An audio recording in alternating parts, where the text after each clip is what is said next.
Hey, Emily's out. Okay, so let's quickly go over Emilie. Let's talk about the teams that I tried to play and what I thought about them. All right, let's do this, Risley. You and me against the world, king. Let's start talking about the first team that I played with Emilie.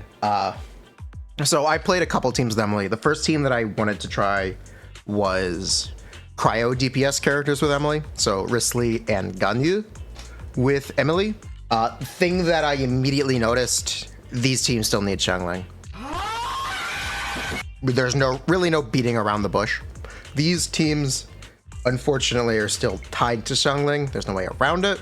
Emilie herself does a lot of damage, but the downside of having Emilie in the team is Emilie doesn't buff your on-field DPS. The only buff that Risley or Xingqiu were getting in this team is Pyro Resonance and Bennett buff. Turns out when you don't buff characters, they don't do damage.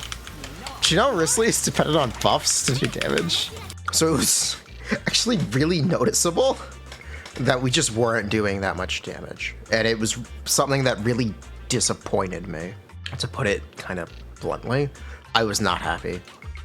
I also tried double Dendro. Don't play double Dendro, it's fucking garbage.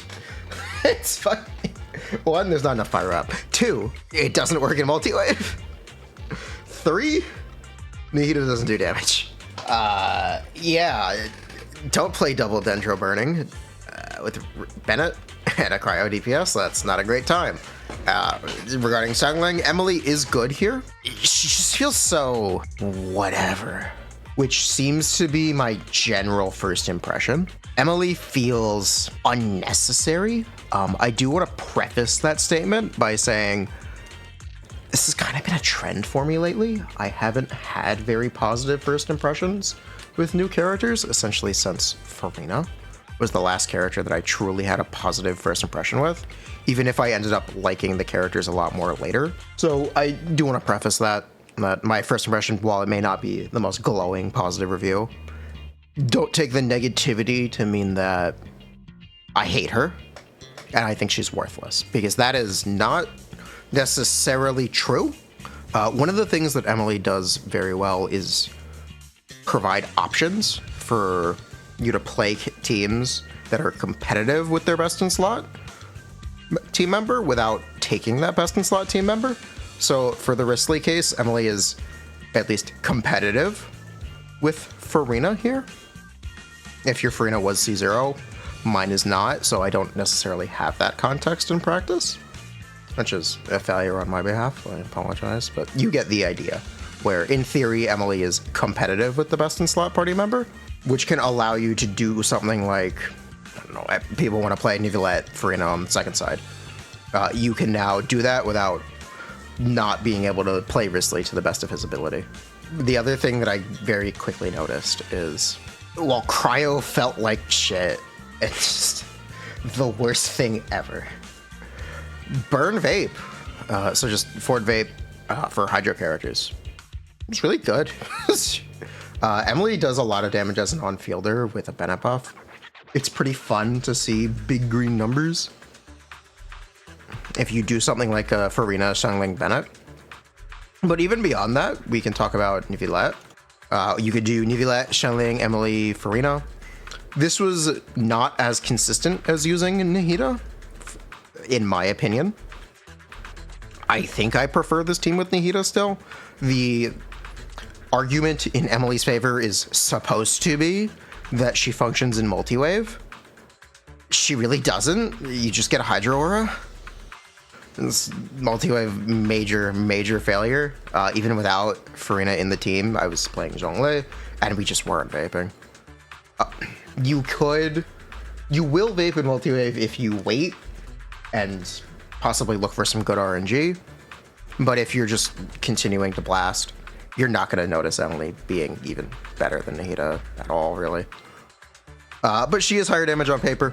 It is nice for Nivelette to have a more competitive Farina-less team.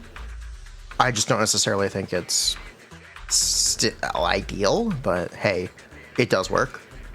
And it is definitely worth recommending if someone had an interest in that or like refused to play Nivelette with Farina. Perfectly valid. The other thing that I want to talk about is mono pyro teams with Emilie. Yeah, it's as expected. I really liked the mono pyro teams with Emilie for not having any energy wrecks at all, essentially. Linny and Arlecchino are not burst dependent characters. The only one who is Bennett, and when you're playing with Linny and Arlecchino with Bennett, his energy isn't necessarily a problem. And you should really be using Fab on Zhongli.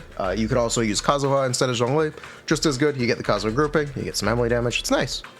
The major mark against Emilie is that Emilie isn't a buffer. Emilie is just a character who does damage. Kind of just like Chiori, where people may find Emilie underwhelming or not like her at all because she doesn't buff your on-fielder. Your on-fielders fundamentally do less damage than having the alternative to Emilie in the team. And this is a pro and a con because you're less dependent on the damage from your on-fielder. But the con is, well, there's an enjoyment aspect to seeing big numbers. And the other thing is having your damage on demand is something that people can find ideal. So doing an extra 20k on a Linny charge shot can be more valuable to some players than really anything else. So that's it depends. Then it depends who you are and depends what you're looking for. I found the team very comfortable. I found the team very recommendable. If you do not like playing Xiangling even in a mono pyro team, I would absolutely be comfortable recommending they pick up Emilie. That is something I would be comfortable with if they wanted to play a mono pyro team just without any energy consideration. It's nice. It's comfy. The damage is solid. It didn't blow my socks off, but it was solid. I did play the Funny Aggravate team. The Funny Aggravate team is, well, it's funny. It does work. It felt like one of the better Emilie teams I played, which is funny, which is sad and true, because I played this team directly after playing the cryo characters. And man, I need to make that a cryo. There's a new cryo character, 2 new cryo characters coming in Natlin, Seatlolly and Shaska. So we're gonna have a lot of time to talk about cryo, but I need to make that cryo video. Dude, it was soul crushing.